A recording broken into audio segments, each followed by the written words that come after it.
Hello, everyone. This is Archive 12, and I think this might incidentally be the first reaction that I have done for Shwabadi in 2025, which I feel like is a damn shame because I guess because he doesn't pop up on my my YouTube feed nearly as much as he used to.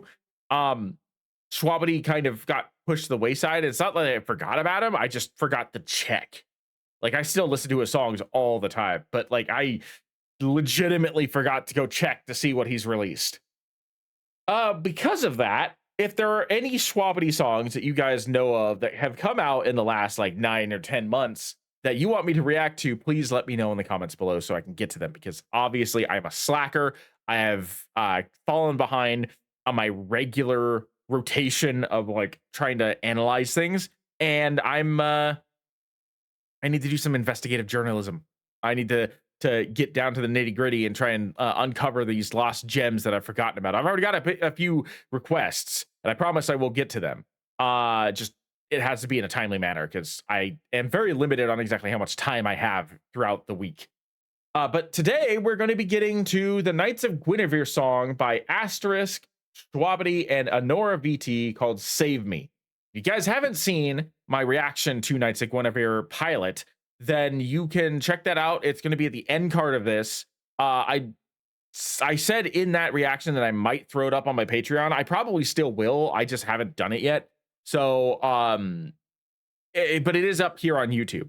And if you want to go check out my Patreon for longer form reaction videos similar to that, because that video was like a long video. That was almost like almost an hour-long video, I think. Then you can go and do so. I've got episodes of Dragon Ball Daima, solo leveling. The next episode I'm going to be reacting to is Dr. Stone, followed by Delicious and Dungeon. I still haven't finished Star Wars Skeleton Crew, but I'm putting that on hold for a little bit, just because of the fact that, you know, the whole stuff that was going on with Disney and ABC and whatnot, and Jimmy Kimmel kind of like soured my taste of wanting to like continue that series for the time being. But I will get back to it eventually once things die down. But yeah, if you want to see longer form reaction videos similar to what I did with Knights of Guinevere, then go check that out.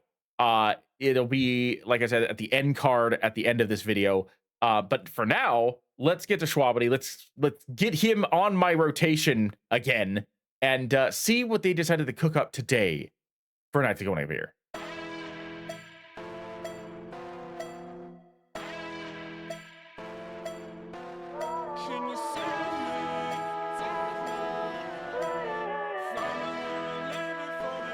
Yeah. We've been searching trash just to earn our keep. I mean, earning cash on the ladder, bottom rung of working class. Think the world is evil, but it's worse than that. If you learn the script and enter the cash, you just learn to live a predetermined path. Spend your days saving for Birkin bags, but a spark misplaced cause you burn to ash. But we're all just cogs and we dance for the puppeteer. All the strings in our limbs getting stuck in gears, and machines that are running our blood and fear. It's dirty work, but where the mud is smeared, they just wash their hands off with a flood of tears. There's no morals on the upper tiers. It's all fun and cheer as long as money clears. Okay. Like, there's a lot of like corporate entity sort of like nitpicky lines in here, and I love it. The talking about, like, you know, the puppeteers pulling your strings through the corporate gears, basically that the machine runs you over. Essentially, I think is what he's trying to get at. His ability, Shwabadi's ability to like spin those lines is like, it's one of my favorite things about his songs. It's because, like, if you know what he's talking about, then you know how impactful it is. It's just, it's that good. It's that good. I love the beat for this too. Like, this is a very there's a little bit of like, I would almost say like synth horror vibes going on in the background, which fits the world very, very well. Knights of Guinevere is a very tragic and dark universe. It's obviously meant to be a poke at the corporate machine that is Disney, because if you didn't know, Knights of Guinevere was produced by Daniel Terrace, aka the creator of the Owl House, and Disney kind of sort of ran the Owl House through those corporate gears and left it ground up in the process. which is unfortunate because the Owl House is, in my opinion, one of the best Disney animations of the of this new millennium. And I will die on that hill. The Owl House got me through the pandemic. It was my comfort show. I was devastated when they canceled it, and it was one of those shows that I kind of wish had like 4 or 5 seasons, and it only got 2 seasons and 3 45-minute like made for TV movies. That was not enough. So like the Knights of Guinevere is very clearly like sort of to a certain extent poking fun at Disney. You know, it's about a business mogul that runs a theme park, or at least the daughter who has inherited it. But like it started off as a business mogul who created a floating island theme park that was just whimsical and like was meant to be like that place that you wanted to be, like just like the Magic Kingdom, just like, you know, Disneyland or Disney World. And like the 2 main characters are kind of like they've grown up with that imagery in their heads. One of them was working for them at a corporate level. The other one is like collecting the trash that gets thrown off of it to be recycled to produce more stuff. It's like it's really painting Disney in a sort of a negative light. And I feel like Dana has every right to do so because of the fact that like her baby, the Owl House, was essentially kneecapped. And that's just a shame because the Owl House actually did some pretty good numbers, especially in the end part of it when they were releasing the episodes on YouTube. Like they were getting millions of views in weeks. Less than a week, they were already getting like 2, 3, 4 million views on those last 3 episodes per episode. And so like I think Disney like realized they kind of screwed up the Owl House. But like, you know, I don't blame Dana for being a little bitter for that. Anyway, getting back to the music. Sorry, I kind of went on a tangent there because of some of the stuff that Shwabadi did in his lines. Sorry. It's all fun and cheer as long as money clears. Cause they never give a damn about me or you. Feed us fumes and bleed us dry until we're bleeding blue. They could blind the whole world with a neon hue. Cause when they spend their time, they spend your freedom too. Weird. We could see this through, but a world's divided, I don't see the truth. Like read the room, you can say you hate them, but the fact remains you wanna be them too. That's another very powerful line. I feel like that associates obviously with Knights of Guinevere, but also could be said about Disney too, because of the idealism of that. Like a lot of people, especially nowadays, understand that Disney is a corporate entity and not just like this magical kingdom. And so they look at that and they are a little disgusted by it, but they can't help. I'm one of those individuals. I couldn't help but tell you, I would love to work as a stormtrooper. I wish that didn't come with having to work for a company that obviously does some of the stuff that Disney does. But I would still like to get paid to dress up as a stormtrooper and try to make somebody's day and interact with kids and stuff like that. That seems like fun to me. Okay. So Shwabadi's line there, I feel like that easily speaks to a lot of people who have like desires or dreams or thoughts of that kind of stuff, because I know I'm one of them. So like that hit a personal mark for me. Right. Can you save me? Find me where I land before they take me. Swapping out the pieces, still erase me. Am I still here? Did they replace me? Can you save me?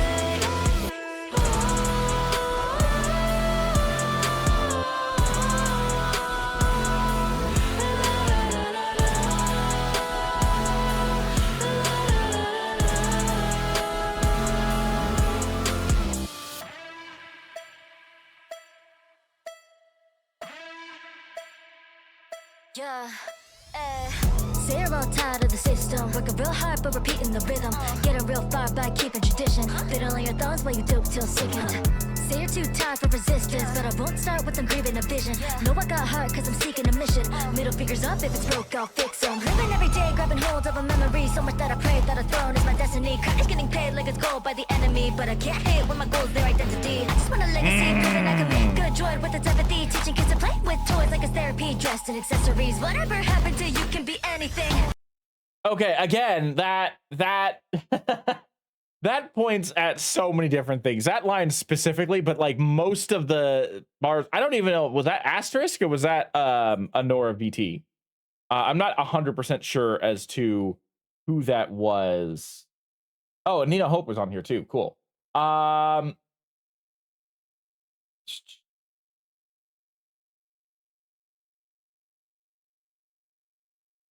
Okay, so that must have been Anora.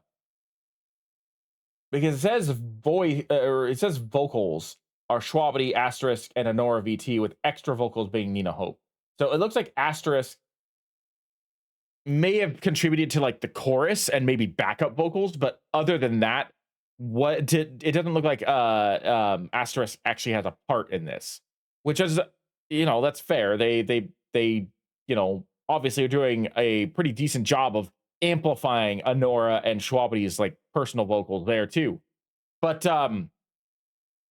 the way that Anora, I'm assuming this is Anora, the way that Anora managed to come in here, kick down the door, and basically just start rapping and basically like enhancing some of the things that Shwabadi had said, talking about like, the corporate greed, the fact that you want to, be part of this universe, even though this universe is really messed up. This last line here, whatever happened to you can be anything. Like all this is talking about like the destruction of childhood based on corporate greed and like shareholders and investors' desires over the priority of the customer. At least that's how I'm taking it. I might be completely wrong, but like that's how I'm reading these bars to be. And that's, I think you could say that about a large number of things. Like I don't want to really want to point it out simply because I know it's a very problematic entity, especially when it comes to the political spectrum. But like WWE, its current like owners, TKO, they are radically increasing price like the ticket prices to go to their shows. So only people who are fairly well off are going to be able to afford them. They're not catering to the families like wrestling has usually done in the past. And that, I think, is going to end up biting them in the ass in the long run. So things like that, where it's talking about like the corporate greed, corporate entities, like basically just steamrolling like the childhoods of their customers in order to enhance their own profits. I think that, to me, that's where stuff like what Anora and Shwabadi are talking about really like matter. And again, maybe I'm just reading into that. Maybe I'm putting my own personal biases and context into this, but that's how I'm reading it. Is that this feels very pointed towards entities that are supposed to be geared towards children, but actively go against like the fond memories of individuals' childhoods for the sake of profit and greed. You cannot blame me, nah. Chasing happiness and get labeled as crazy, huh? More than a daydream, yeah. Shame romanticist, the portrayal of safety. I couldn't amass cause she raised me. Good friendship with someone who changed me. If ethics were worth it, just maybe I'll play the part of the saving. Can you save me? And I like that last part. That last part is very intrinsically about Gwen's the specific Gwen that the protagonists find. Frankie and why am I blanking on her name right now? But Frankie's roommate / best friend. I want to say Angie, but I know that's right. Anyway, I know for a fact that last part right there, those last few bars were specifically pointed at the Gwen droid that they found. Especially that last part where maybe I'll play the part of the one who was saving. Like that is definitely talking about the end of that first episode. like that is definitely talking about how that Gwen droid managed to, in a state of disrepair, which, by the way, spoilers, if you haven't seen the episode, I strongly recommend you go do so. So, spoiler alert. But like at the end of that episode, that droid has has one eye, one arm, one foot, and zero mercy. If you've seen the episode, you know exactly what I'm talking about. That thing is terrifying.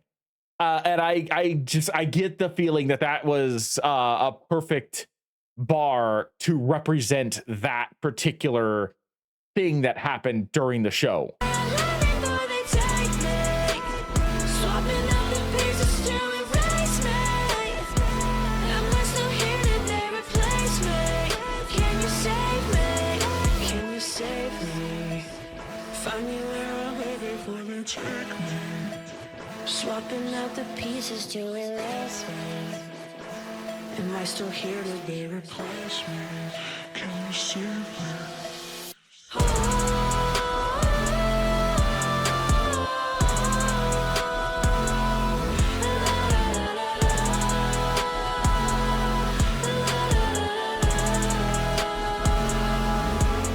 Can you save me?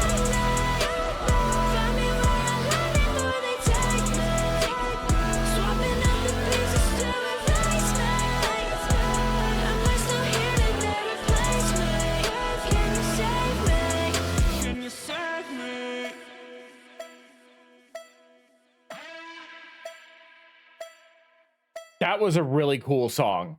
That was a really cool song. Like I said, I may have gotten some of that wrong in terms of my personal biases, but I feel like maybe not. I feel like some of the stuff, it may not have been intentional, but it definitely could easily be like